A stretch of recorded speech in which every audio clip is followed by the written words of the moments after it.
The new Mosquito bomber, twin-engined, long-range, and made of wood.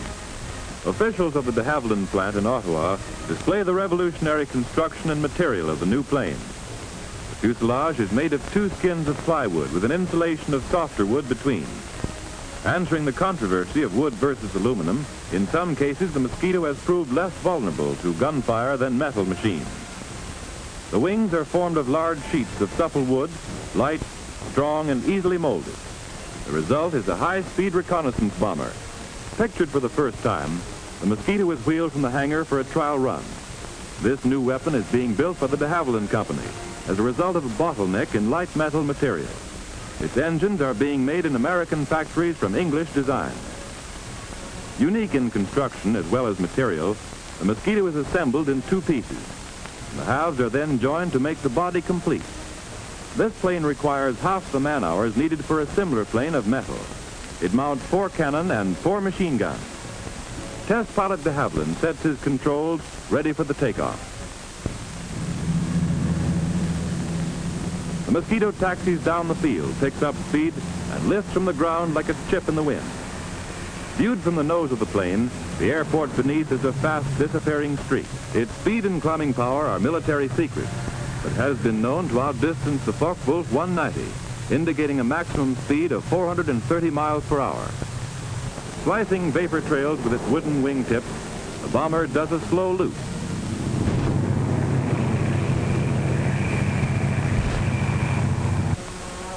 To a Luftwaffe rear gunner, its striking power is more like a Timberwolf than a Mosquito.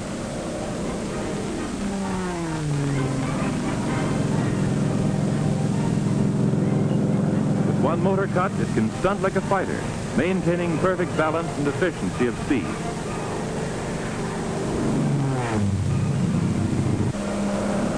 In actual combat and attack, the Mosquito has upheld the excellence of its trial run. A bomber made of wood has proved its mettle.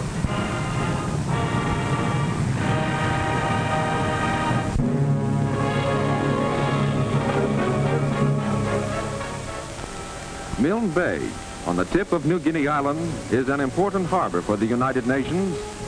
If it had fallen into Japanese hands, our position at Fort Moresby would have been endangered, and the whole campaign to drive across New Guinea and capture Buna and Gona would have collapsed. The Japanese attempt to land the force at Milne Bay met with a decisive defeat. With the whole of the tip of New Guinea in Allied hands, it is possible for the cargo ships to dock in Milne Bay.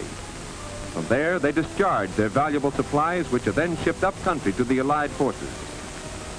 However, it is necessary to send scouting parties up along the coast to seek out and mop up any isolated nests of Japs that might be holding out in the jungle. Jap landing barges were left on the beach, put out of action by the pilots of the Kitty Hawk fighter planes. These steel barges carried 60 men and some mechanized equipment. Plowing through the daily rainstorm, soldiers are wary and alert, always conscious that Jap snipers may be hidden in the underbrush or in the trees. But all the evidence they find points to a hasty and complete retreat. Abandoned tanks riddled by anti-tank fire. These important links in the supply chain, tanker trucks, are shot up and useless. 37mm field guns were discarded by the Japs in their flight. They will now be turned against them. Bicycles have been used extensively by the Japs in all their campaigns from Malaya to New Guinea. One of the most interesting items found among the abandoned equipment is this garment, a bulletproof vest. The steel lining can deflect shrapnel but is vulnerable to a direct hit. Their gas masks are cheaply constructed of flimsy material. Here is one of their typically broad, short bayonets. This soldier has put on one of the very practical 2-toed rubber-soled shoes that Jap snipers use for tree climbing. According to the men who fought at Milne Bay, no praise is too high for the magnificent work of the Royal Australian Air Force Kitty Hawk Fighter Squadron. The pilots swept Japanese opposition from the sky, strafing landing barges, even coming low to pick off snipers from treetops.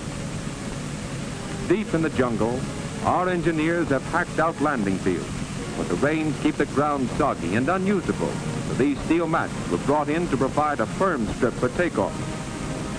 From these small portable landing fields, our pilots take their planes into the daily offensive that is being waged to drive the Japs off the island of New Guinea.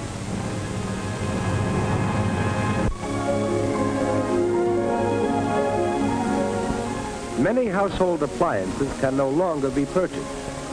Stores that once had well-stocked shelves are now empty, and some are forced to close. Kitchen utensils are now going into war production. Those that the housewife now has will have to last until the war is won. Some new parts, easy to install, are still available for home repair. And stockings, too, can now be mended at home with a simple device and a little patience. Cotton and wool also are vital war products.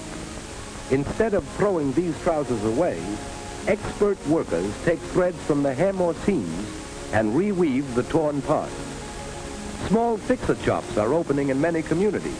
Here, anything from a radio to a baby's rattle is accepted for repair. This vacuum cleaner will soon be overhauled and back in service again. Fashionable department stores also are opening Save-It service divisions. This electrical plant used to manufacture new goods. Unable to get many materials, it now turns to the repair of household equipment. Older, experienced workers mend all makes and all kinds of home appliances. Many schools have swung to teaching children household repairs in manual training classes. Students bring their own appliances from home. A vacuum cleaner that doesn't work. A toaster that blows fuses. But under competent guidance, these children are helping the war effort by learning to repair the household time saver. And in other schools, mothers and fathers are going back to the classroom once more, learning from competent teachers how to patch and mend. This teacher is explaining how to mend a screen with a simple patch purchased at any drugstore. Some people create a dangerous condition in their homes when they put a penny behind a blown-out fuse.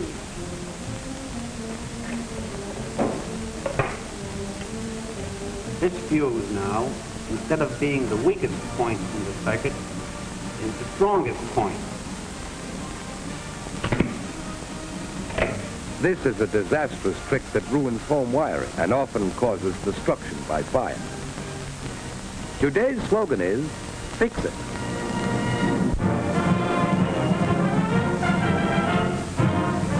Here is a record of the first American attack ever made on Italian soil in the long history of wars. The date, December 4th, 1942. The target, Naples. The crew of the Daisy May goes aboard, fully prepared with maps, weather reports, and knowledge of danger spots to be encountered. More than a score of United States liberators warm up for the takeoff from a field somewhere in North Africa.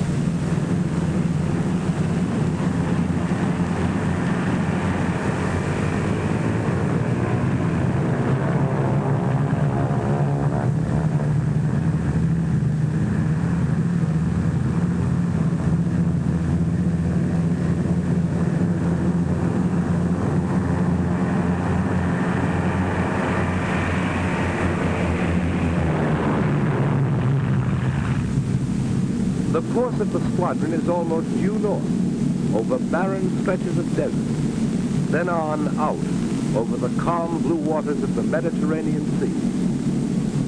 The mission has great importance in the strategy of European warfare. Italy's heavy industries, feeling the force of RAF bombings in the north, have been moved to Naples for safety. The huge four-motored bombers spread across the sky over the Mediterranean. Several of the planes are veterans of other successful raids. For every enemy plane destroyed, a star is stenciled on the fuselage of the bomber. A ship is painted on for every enemy boat sunk. As dusk comes, the squadron approaches Naples. Pilots climb up to high altitude, beyond the reach of anti-aircraft guns. Gunners are on the alert at all times.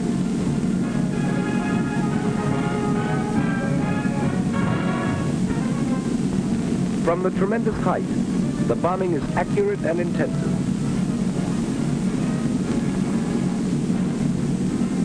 Oil refineries are smashed, sending up clouds of black and gray smoke. 100,000 pounds of explosives were dropped, sinking one cruiser, badly crippling one warship and another cruiser. The waterfront, harbor railway installations, and munitions dumps were left shrouded in smoke and flame. The raid on Naples, from which all American bombers returned, was brief, violent, and effective.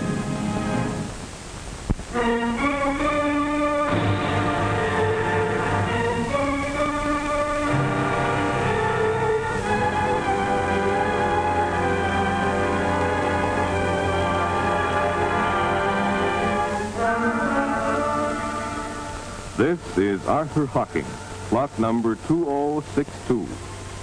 An American, a machinist for many years.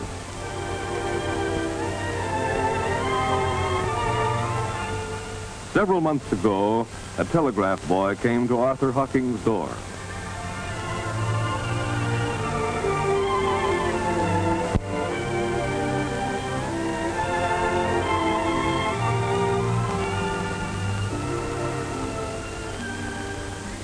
And Arthur Hocking learned that his son was dead, killed in action.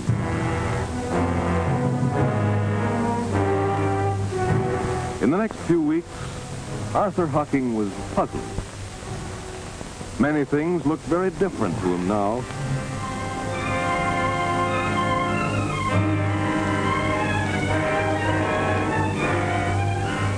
He thought about his son and the sons of his friends.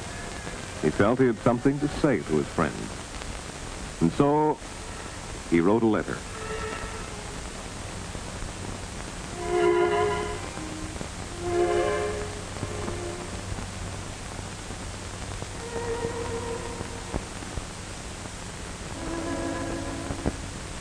"7 weeks ago, my only son was killed in the war.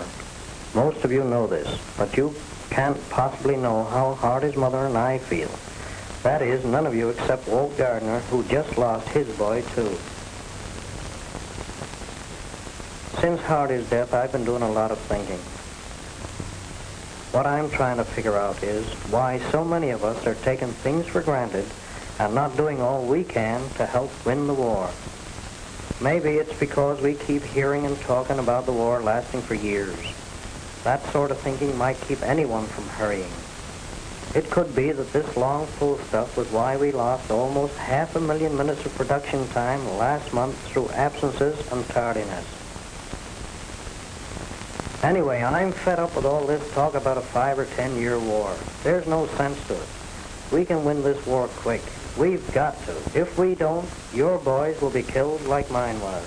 So put those 5 and 10 year thoughts out of your head. Finish our refrigeration machines for the synthetic rubber program this month. Not next. Keep our portable cold storage line going 24 hours a day, not 16 or 20. Sure, this means sacrifices. It's no fun to work the night shifts. It's not easy to put 10% of your pay into war bonds. None of us go for gas and food rationing. These are nothing compared to losing someone you love. I know. Please, please don't wait for the casualty list to come rolling in. Throw yourselves into high now. Get going as though both the Hun and the Jap had to be licked in 1943. I suggest a new slogan. Here it is. Let's get it over quick. I hope you won't think I'm preaching. I'm not. I'm praying. Yours truly, Arthur Hocking, plot number 2062.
shore to war, keeps going to Europe and Far East. The flag is carried by our ships in times of war and peace. And never have we struck it yet in spite of foeman's might. We cheered our crew and cheered again for showing how to fight.